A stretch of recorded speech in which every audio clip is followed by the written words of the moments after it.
Imagine a sua vida como um filme. Afinal, sua trajetória é cheia de cenas e falas que formam o seu caminho, a sua história. Eu, Edilene Correia, junto com a minha parceira, Priscila Gonçalves, te convido para escrever o roteiro da vida. Colocar e tirar personagens, criar os cenários e, principalmente, viver o momento em que está sendo escrito. Claquete na mão, silêncio no set e... ação!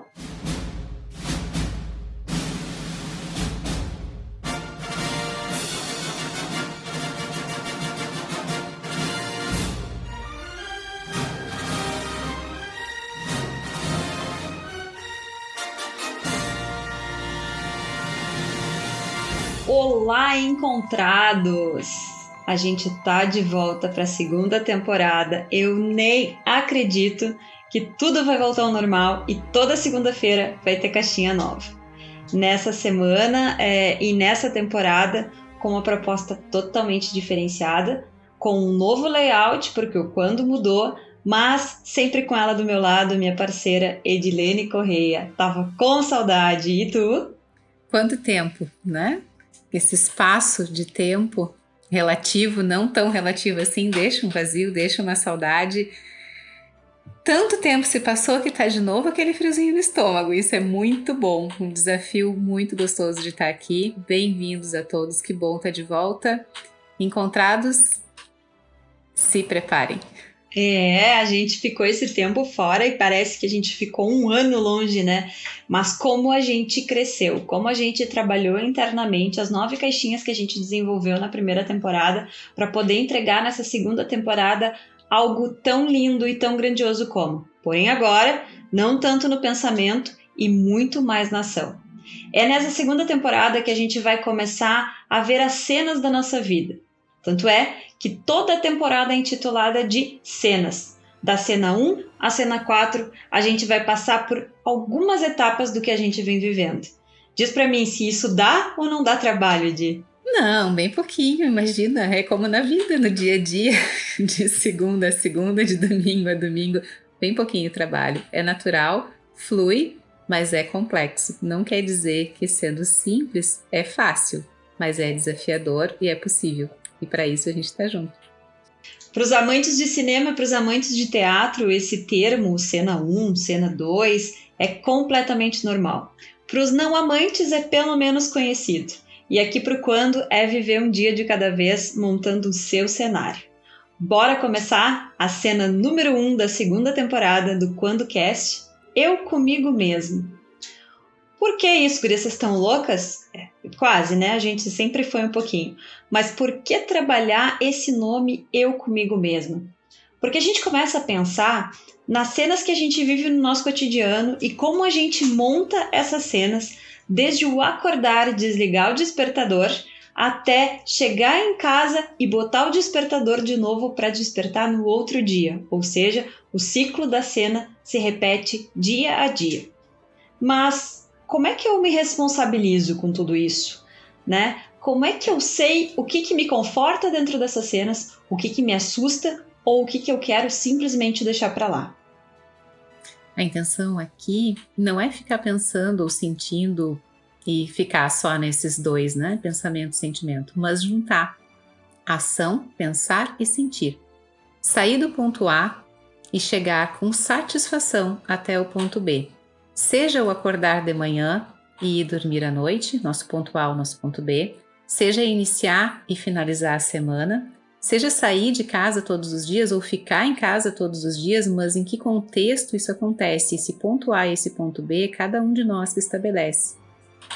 E vamos pensar, não se trata apenas do chegar, mas esse caminho das horas que passam, dos minutos que voam, dos dias que vão se passando, estar realmente satisfeito com o resultado dessa trajetória, desse movimento realizado para chegar na situação que para nós é planejada como ideal.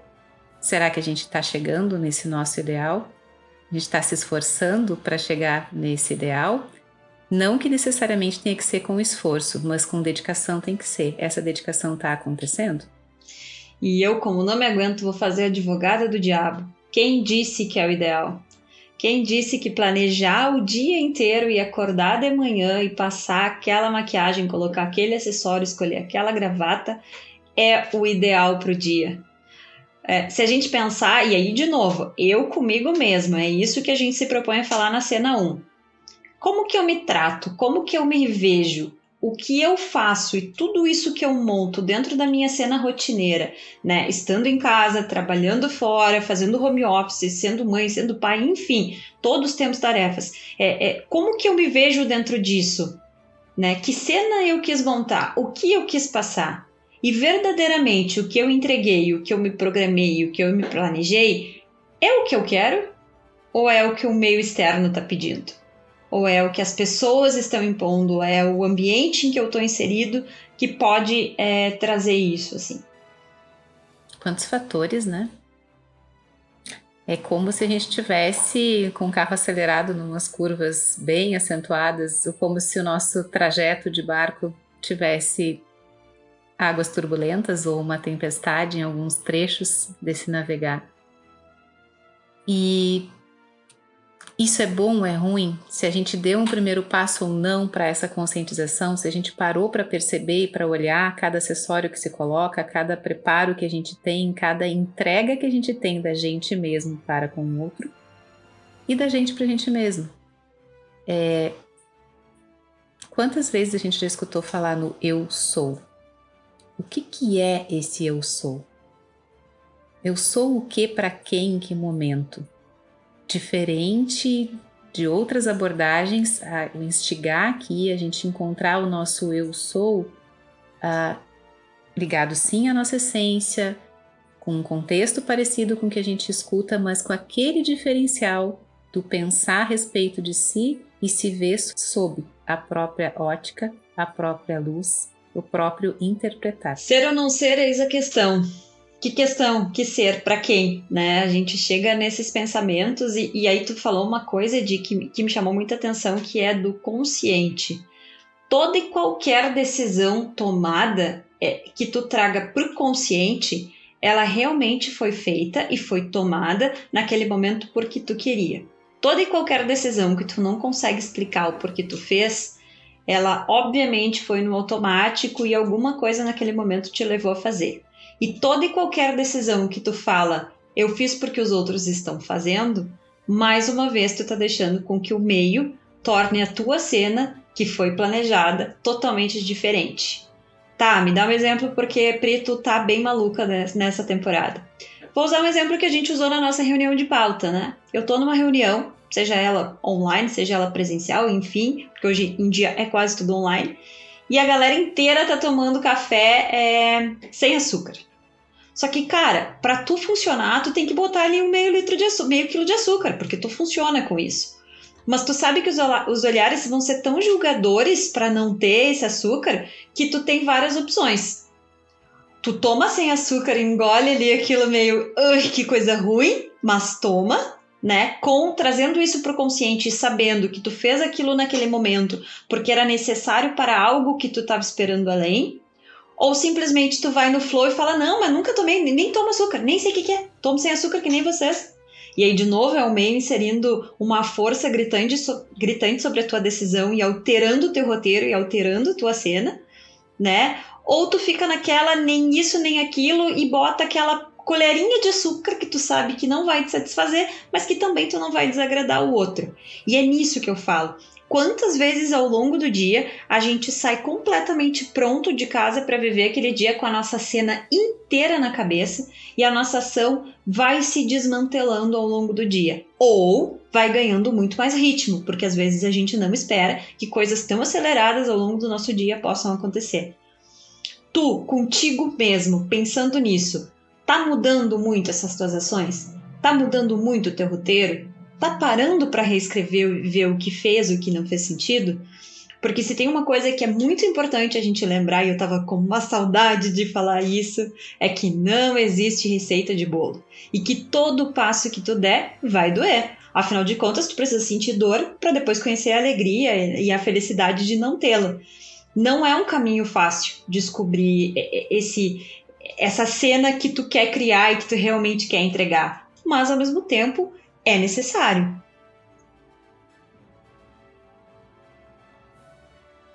E quando a gente está criando essa cena, Pri, te escutando, me remete muito a que tipo de histórias a gente está contando é pra gente mesmo. O que eu tô inventando pra mim? Não é sobre o outro, é sobre eu comigo mesmo. Não é eu olhar de fora e enxergar a Pri que se apresenta aqui nesse momento, a essa hora, fazendo a gravação, fazendo uma entrega que é verdadeira para ti, mas é tu contigo mesmo. Eu sinto a tua verdade, porque eu sei que tu se preparou para entregar essa verdade e porque a gente se conhece muito bem, uma a outra. Mas só quem te conhece mesmo é tu. Só quem se conhece mesmo sou eu. A gente se prepara, entrega de corpo e alma, seja lá o que a gente for fazer, cada um de nós na sua área, no seu cotidiano. Mas é sobre aquilo que às vezes a gente coloca um véu em cima e não quer nem enxergar, ou fica contando uma historinha e outra, ou fica se escondendo atrás de uma coisa e outra, porque ainda não despertou para isso, ou porque, como tu disse, Pri, vai doer. E aí a gente não quer ver, não quer enxergar, não quer apostar. É melhor ficar sentindo a dor em doses homeopáticas do que sentir aquela pancada no estômago, acordar de uma vez e encarar o que tem que ser encarado. É sobre isso e é com esse soco no estômago que as cenas começam a surgir, como surgem ali no dia a dia, hora após hora, para cada um de nós. Tem duas coisas na tua fala que são espetaculares, né? Que uma é essa questão do pare de se julgar e só faça, e a outra se chama única e simplesmente autorresponsabilização.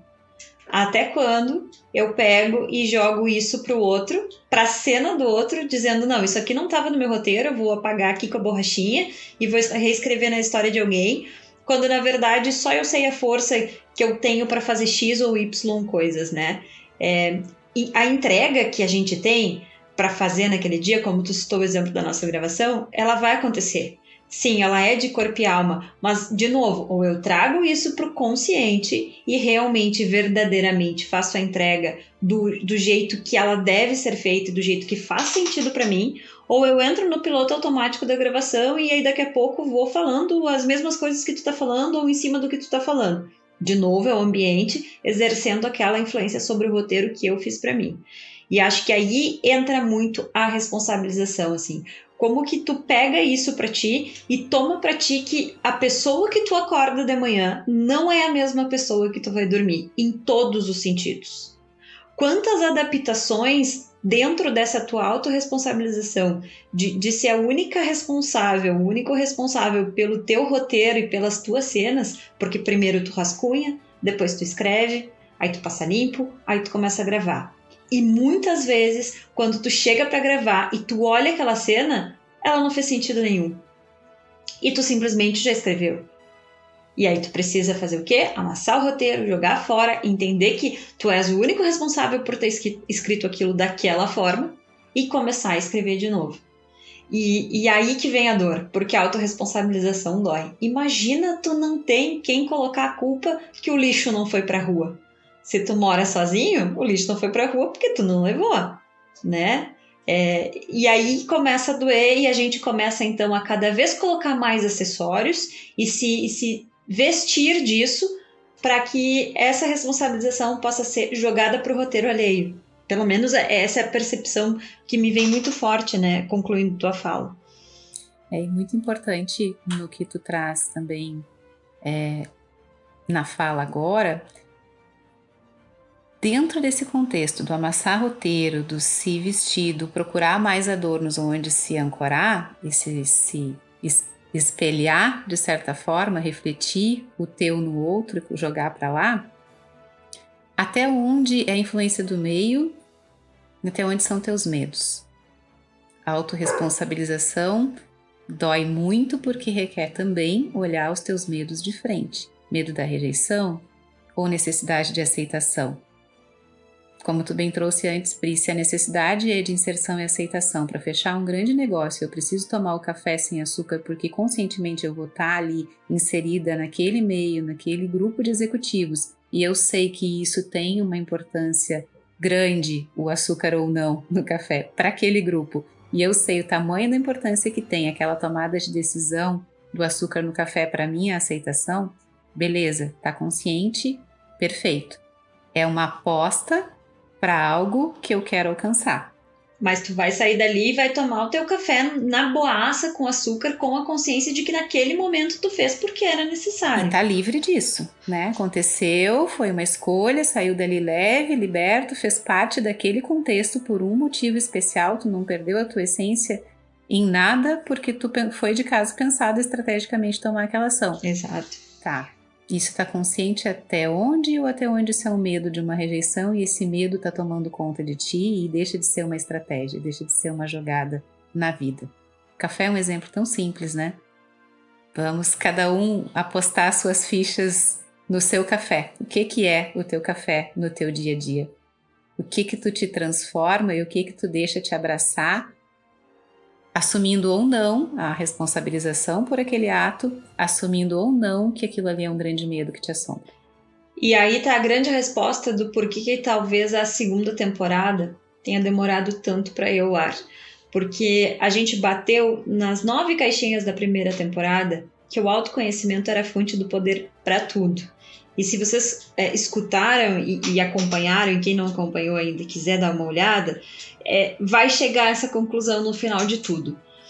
E por que trazer essa questão das cenas agora e dessa forma e da responsabilização? Porque eu só vou conseguir identificar se eu tomei o cafezinho, né, por essa questão de fechar um grande negócio que era importante para mim e depois foda-se todo o resto, ou se eu tomei um cafezinho por medo da não aceitação e do excesso de rejeição, se eu me autoconhecer. Sempre vai estar interligado. Então, como diz a Edi, cada um tem o seu cafezinho. Qual é o teu, né? O que tá pegando aí? O que tá te trancando? O que tá te fazendo mudar todos os dias a cena? E, gente, mudar tá super bem. É isso aí mesmo. Cada dia a gente tem que inovar. Mas eu tô mudando porque eu tô crescendo e, de novo, a pessoa que acordou não é a mesma pessoa que vai dormir? Ou eu tô mudando porque eu ainda não encontrei o que eu quero e aí eu vou fazendo testes meio à moda louca, né? E largo essa questão da responsabilização que seria só minha no outro, ou até mesmo pego a do outro para mim. Pode acontecer também dentro das cenas que a gente está se propondo a escrever todos os dias. E alguns pontos ideais para a gente conseguir ligar esse auto-observador nesses momentos, de cada tomada de decisão, de cada atitude, de cada comportamento que a gente tem ao longo do dia, é procurar ver novas ideias e sugestões ao invés de reclamar das situações, ligar esse auto-observador. Eu estou só reclamando? Eu estou justificando ou buscando culpados ao invés de buscar a solução? Eu consigo perceber, você consegue perceber o quanto é melhor se sentir ou se fazer de vencedor? Dá pra gente pensar, né, um segundinho ali, o que é se sentir e o que é se fazer de vencedor, ao invés de se fazer de vítima, na maioria das vezes ou o tempo todo, trocar as desculpas por aprender com os erros e assumir as suas limitações e ser transparente em primeiro lugar consigo mesmo e depois com a equipe, com a família, com quem está ao entorno, entender as próprias atitudes ao invés de julgar. Tudo isso são links para a gente conseguir encontrar o nosso auto-observador e quem está lá atrás e na frente e dos lados do auto-observador. O eu sou? Eu sou quem? Eu sou quem? Né? Ser ou não ser, eis a questão. E aí, para essa semana, a única coisa que a gente está te pedindo é para que tu pegue um papel, uma caneta e reescreva e escreva o teu roteiro quantas vezes for necessário. Até que a tua gravação de cena faça sentido única e exclusivamente para ti. Afinal de contas, é tu contigo mesmo. Era isso. Por hoje a gente encerra essa caixinha. De coração, a saudade estava imensa. Semana que vem, como toda segunda-feira, a gente tá de volta para continuar todo esse roteiro e todas essas cenas, gravadas ou não, que a gente vai escrever juntos e individualmente. E eu por aqui também vou agradecendo, encerrando, lembrando. Eu assumo o compromisso de me comprometer primeiro comigo mesmo. Espero que cada um consiga fazer também conscientemente esse movimento. Ação é movimento e essa é a chamada dessa nova temporada, dessa cena 1 e dos próximos episódios que vêm. Assim como em todas as outras mídias sociais, onde o Quando está, @quando alguém encontra, digitando isso nas mídias sociais, vocês nos encontram. Essa é a nossa assinatura vibracional e digital. Nos encontre por lá, acompanhe o nosso trabalho. Tem muita entrega, tem todo o carinho, aconchego, conhecimento e reconhecimento. Continua, isso está na essência, é o DNA do Quando. A nossa estrutura, nosso cerne são os encontrados. É com muita gratidão que a gente abre essa temporada e encerra essa cena 1. Obrigado, Pri. Obrigado, Nanda, que não está aqui com a gente, mas está de alma e essência presente. Obrigada a cada um dos encontrados.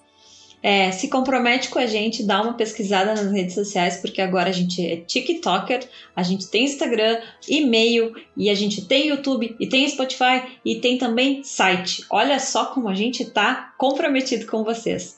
Era isso, muito obrigada. Um beijo pra Nanda que tá nos ouvindo. Obrigada, Edi, e até segunda. Até segunda que vem. Roteiro de hoje, escrito com sucesso. Cena elaborada. Semana que vem a gente te encontra aqui para seguir com essa escrita. Se até lá o roteiro mudar, não tem problema. Joga fora e começa a reescrever